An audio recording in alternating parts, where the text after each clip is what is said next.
La 18e édition des mini-jeux d'Argenteuil a permis à environ 350 jeunes de bouger cet été à la chute.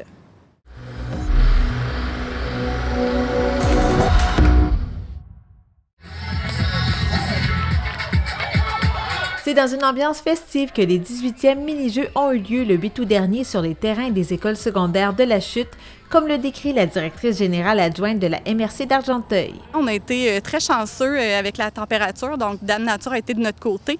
Donc l'événement se tient sur le site de l'école polyvalente Lavigne et de l'école secondaire Laurentian High School.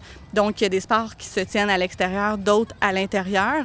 Ce fut vraiment une très belle journée. On a eu environ 300 jeunes qui ont participé cette année, âgés entre 4 et 12 ans. Donc des fois, là, il y a les camps de jour, il y a des enfants de 4 ans également, donc il y en avait quelques-uns. Alors on a offert un total de 10 sports différents. Donc, c'était des blocs de 2 sports. Alors, les enfants pouvaient pratiquer au courant de la journée 2 sports. Donc, au total, là, ce qu'il y avait, on retrouvait Ultimate Frisbee, hockey cosum, kinball, kung fu, baseball, pickleball, fitness, flag football, danse et soccer. Donc, on parle de 300 participants, un peu moins que l'an dernier. Pour quelle raison? Un peu moins que l'an dernier, ça varie d'une année à l'autre. Je dirais qu'en moyenne, c'est entre 300 et 400 enfants qui sont inscrits.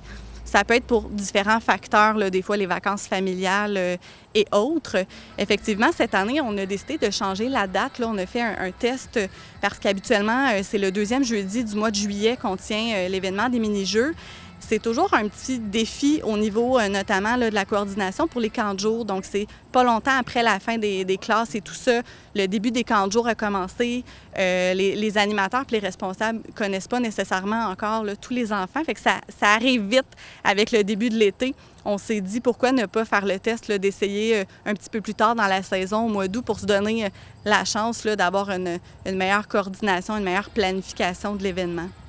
Et vous allez récidiver l'an prochain aussi concernant la date, vous croyez? Oui, c'est pas arrêté encore. Là, on vient tout juste là, de faire un post-mortem de l'événement.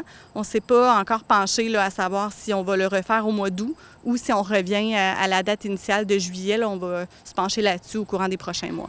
Et la nouveauté aussi, c'était donc ce changement que vous venez de mentionner. Il y avait également 2 sports au lieu de 3 habituellement. Ça, c'était pour donner l'occasion aux jeunes d'avoir plus de temps à pratiquer un nouveau sport?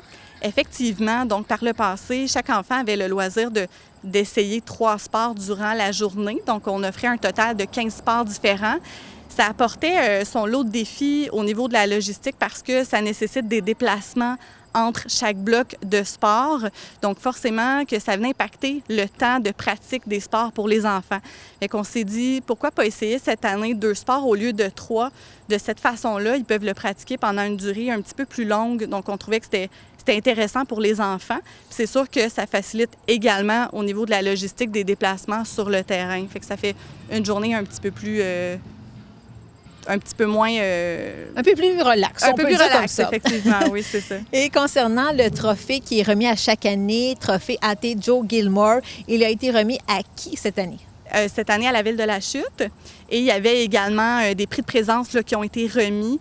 Donc, on avait cette année la Fondation Jérémy Paradis qui a fourni 2 trottinettes comme cadeau.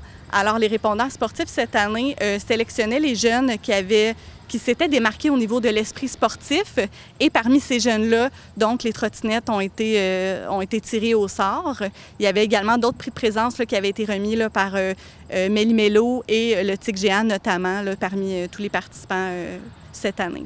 Il y a beaucoup de partenaires, il en faut pour faire une telle journée? Absolument. C'est un travail colossal, c'est un travail de collaboration. Donc, on a eu nombreux commanditaires cette année, des commanditaires financiers notamment. On compte le Club Richelieu, Cascade, les députés, donc Mme Grondin, M. Lauzon également. On avait Pep Parizeau aussi, Pizza Hut et Maxi là, qui ont fourni des repas et des collations là, au niveau des bénévoles et puis des enfants comme tels.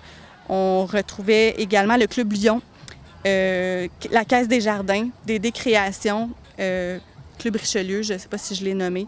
Donc, un très gros merci à ces partenaires financiers-là, au montant de 3 800 $ qui ont fourni là, en commandite. Si je reviens sur le trophée AT Joe Gilmore, ce n'est pas la première année que la Ville de la Chute le remporte. Comment ça fonctionne exactement pour qu'une ville soit sélectionnée pour remporter? Et aussi, est-ce que vous avez pensé à une façon différente de procéder l'an prochain? Oui, bien effectivement, là, ça va avec les participations, donc les enfants, le lieu de résidence des enfants, et c'est fait de façon proportionnelle avec les populations, là. Donc, il y a un calcul qui est fait là, afin d'identifier vraiment quelle municipalité qui a le plus haut taux de participation, mais en proportion avec ce qu'il représente dans la population totale de la MRC d'Argenteuil. Le trophée Joe Gilmore, là, je pense qu'il y a vraiment un attachement sentimental à ce trophée-là au fil du temps, donc on y tient. Peut-être que la mécanique va être revue, là, ça va rester à voir pour les années prochaines comment on va fonctionner. Parfait.